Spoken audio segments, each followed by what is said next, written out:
Check the description box below for tabs and backing tracks on my website, information about exactly what sound tools I'm using today, and all the links to my other products and services. Not all 7th chords are created equal, so that's the first thing to realize.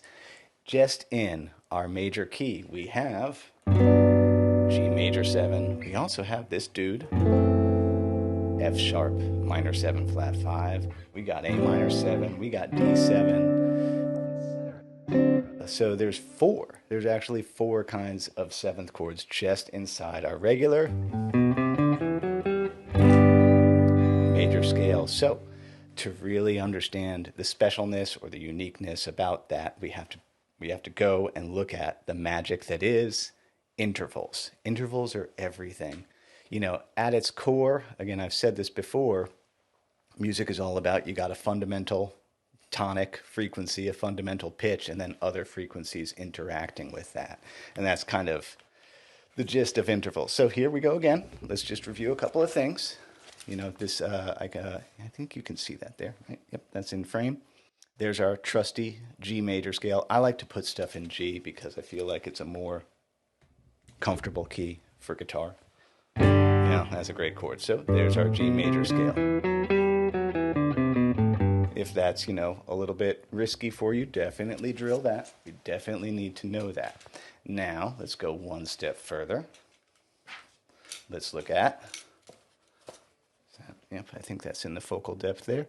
Let's look at the actual notes that are in the key of G.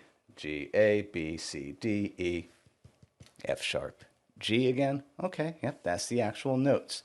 Nice, I like those. I'm going to keep that handy because we might need it in a minute. Now, we do need to look at one more layer here behind that. Yeah, that's in focus. The intervals. Obviously, the G is the root. The A is the major second. We got a major third. We got a perfect fourth. We got a perfect fifth, a major six, and then this is very important, the major 7, and then octave again. Let's listen to those. Root.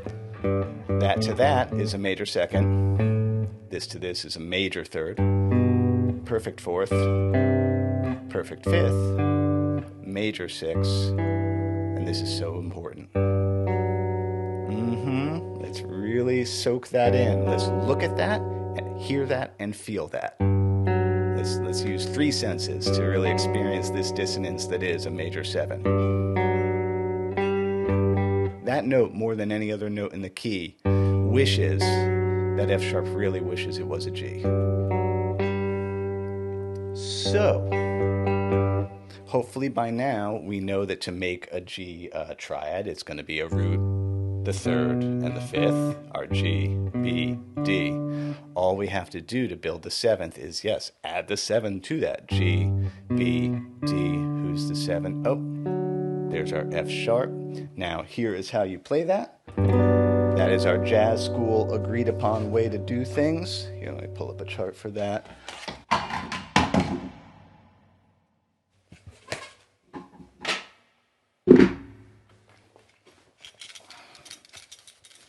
Here is the caged version of all my G major 7s. We're looking at this one right here. This kills everybody every time because it looks kind of like a C minor, but it's not. It's really, if you think of it, it's kind of like that part's like a B minor with a G in the bass. It's like, that's why I tell people how to remember it. B minor, put a G in the bass. It's not a bar chord. It is not that, folks. It's cleanly that. And so, little Uncle Eric advice for how to absorb these things so that you can recall them. I always tell my students, play 1 bar of the regular version of the chord that you know, and then 1 bar of the new dude that is related to that guy. G major 7. That's a great homework exercise for absorbing new chords. Anytime you learn a new chord, I recommend that to be like, well, what is this? What normal thing is this related to? Oh, let me go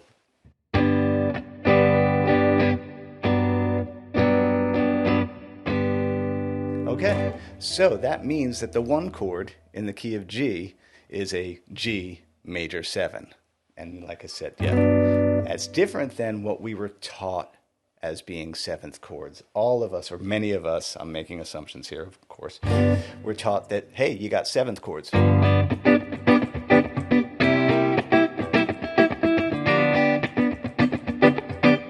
Like, I think that's because so much of the classic rock kind of repertoire lexicon is blues based, where, yeah, you throw what is essentially dominant 7th chords at everything. And so you're not wrong to be confused or intimidated by this stuff. There's actually a lot about 7th chords that, and like chord nomenclature, that just, it doesn't quite make perfect sense. It gets a little wonky. Okay, so we know that G yields a major 7 chord. Let's just explore a few more to really test this concept out. So let's move up to the next note here. Our A. Okay, let's pull this out again. So this is where it gets squirrely, where I really recommend, again, always having scrap paper and pencils and writing stuff down. That's the thing with music theory. It makes sense. It does, well, once you get past some of the nomenclature issues, but the nuts and bolts of it make sense, but you kind of have to do a lot of experimentation and be like, wait, what did they say? Let me try that.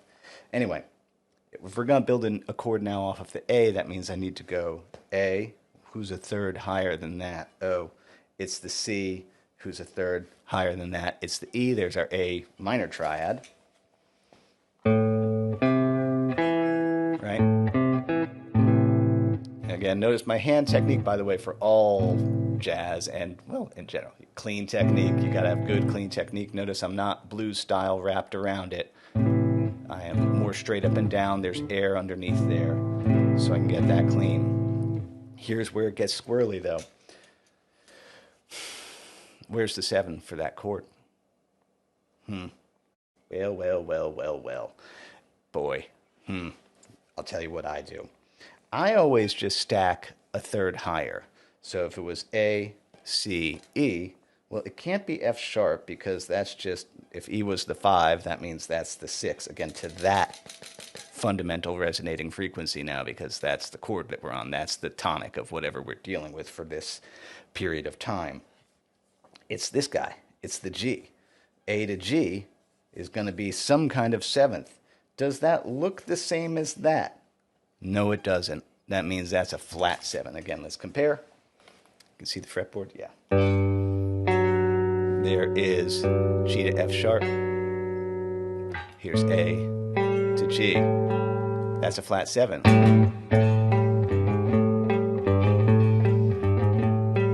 For those of you who are post-hardcore fans, isn't that Drive Like Jehu riff?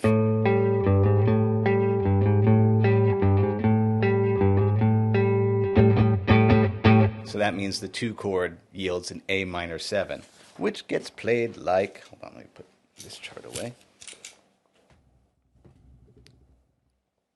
In that position, it looks like this, or though commonly, it's like that. And again, I have a chart for it over here. I'm going to scan, well, actually, I'm going to tab all this stuff out, so yeah, this will all be available. But I might throw these charts up just on Patreon for my patrons for free, just so you have these. These are pretty valuable. There's all the 5 cage shapes for A minor 7. Yeah, so I'm tying things in here. We're tying jazz into the cage thing. Yeah, I have courses with Truefire all about caged, because, like I say, as a rock guy, it's the best way for me to sort everything out, store everything away. So yeah, to save some time, just trust me when I say that this is how it all works out once you do this kind of, chord calculus.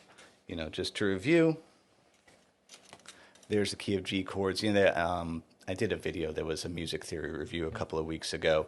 I'll put the info card for that right there. There they are, key of G, and then this is how they become major 7s, or not major 7s, sorry, jazz chords. The 1 becomes a major 7. All the minor chords actually become minor 7s, the 2, the 3, and the 6. The 4 yields another major 7. Hold on, let's detour and talk about that.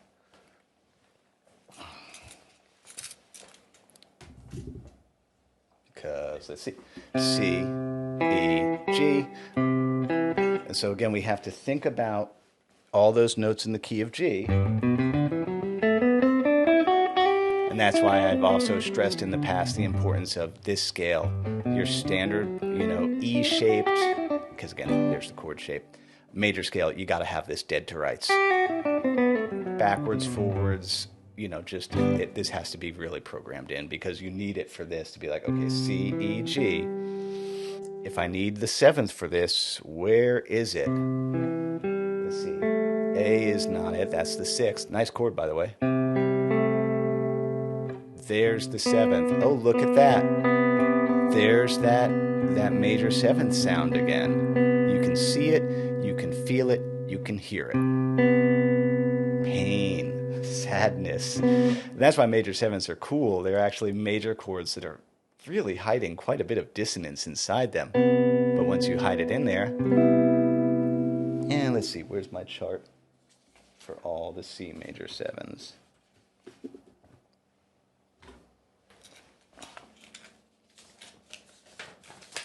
G. There they are. Oh, wait. I did not write out a chart for all the C major 7s. Oh, you know why? Because honestly, it would be the same as the G major 7. You would just have to figure out that, oh man, now let's see, the starting point is here. And then it would go to there. Then it would go to there, there, there. That's the thing with caged. The form stays the same, but the hard part is finding the lowest version of the chord so that you have all of them. And believe me when I say that all the little sneaky inversions are actually hiding inside these structures too. Yeah, jazzers might be like, well, do you know about this one? Or other much more convoluted, complicated ones. Things can always be more complicated. I'm always looking for that caveman level of understanding that it doesn't get simpler than this so that we can then add to it. So know that that's kind of my goal here is I don't expect to turn everybody into a jazzer. All I'm doing is kind of recalling the bits and pieces of jazz music and the things that it does that I can recall on the regular. It's not that much. So I can recall 7th chords and use them in a variety of genres. And there's a couple of other things I'm going to share with you in this series. If you wanted to go further, there's obviously people to talk to about going further. It ain't me. Okay. We got the C major 7. The 5 chord, where am I? Is the only one that actually makes what we always learned as the 7th chord. I like to call these dominant 7s, where it's a major triad, root 3rd 5, but where's the 7 now? Let's see, A, B is the 6. Ah, there it is again. That's a flat 7. That gives us the...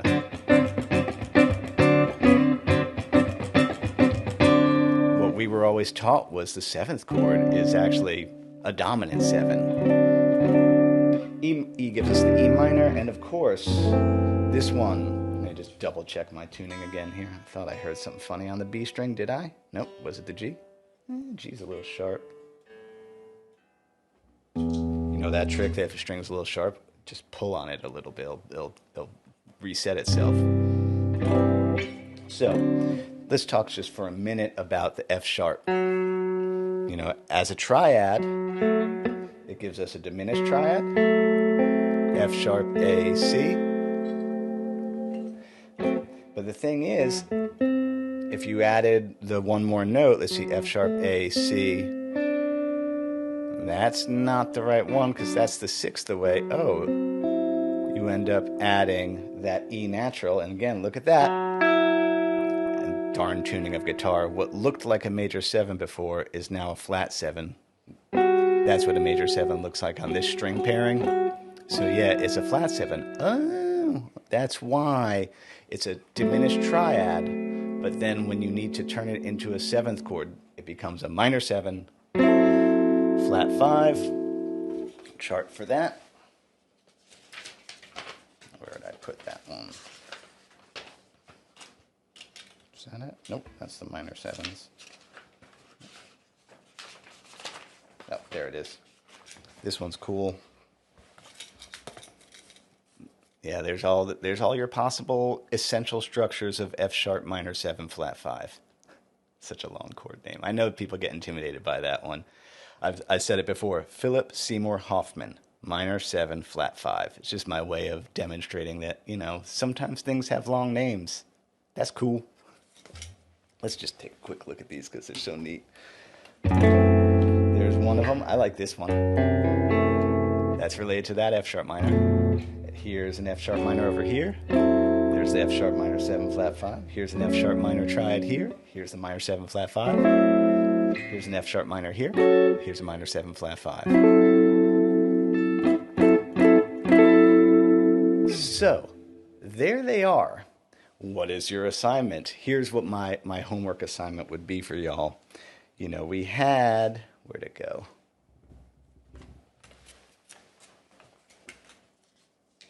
Back over here. This is why I'm like, yeah, it's good to know just kind of standard stuff that we can then use to mess around with. We got kind of common chord progressions here in the key of G. My assignment would be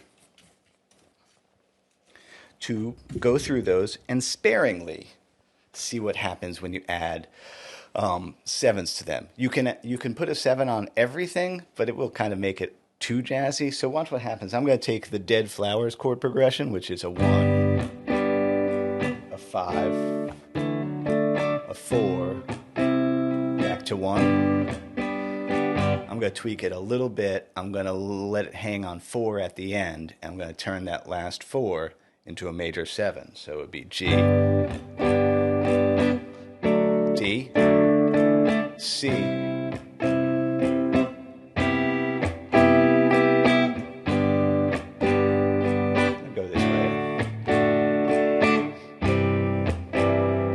go.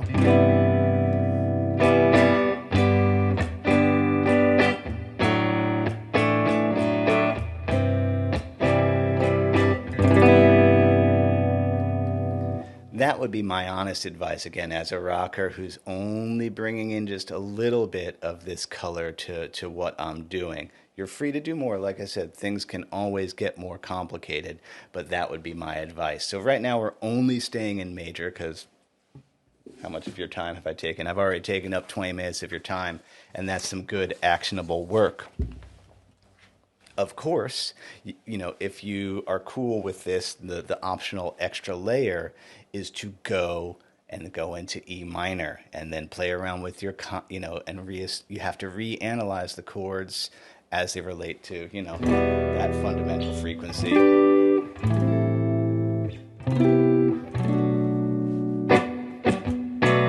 To get some jazzier minor progressions.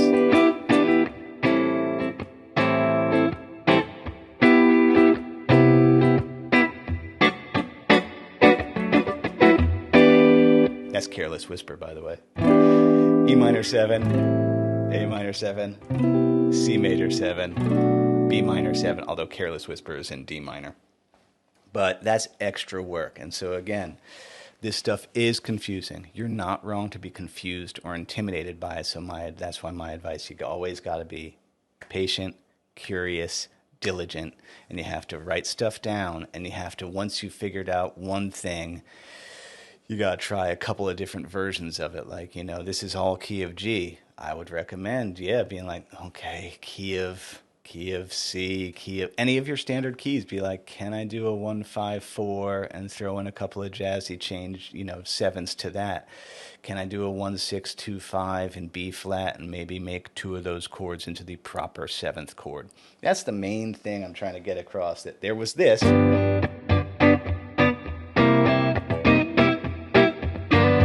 Which is fun, but that's all dominant 7s. Once we get a real handle on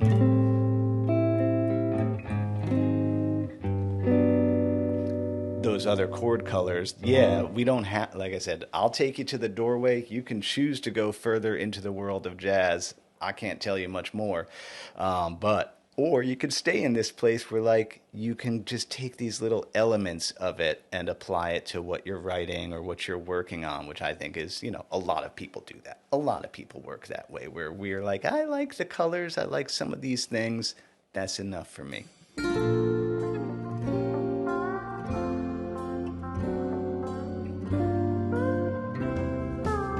Thanks so much to everybody who supports me, be it like, subscribe, or sharing these videos. That's all the easy ways that you can help me keep the lights on here. And again, if you go to my website, you can book one-on-one sessions with me, either to talk directly about guitar or to talk about musical life goals. I love talking about that stuff.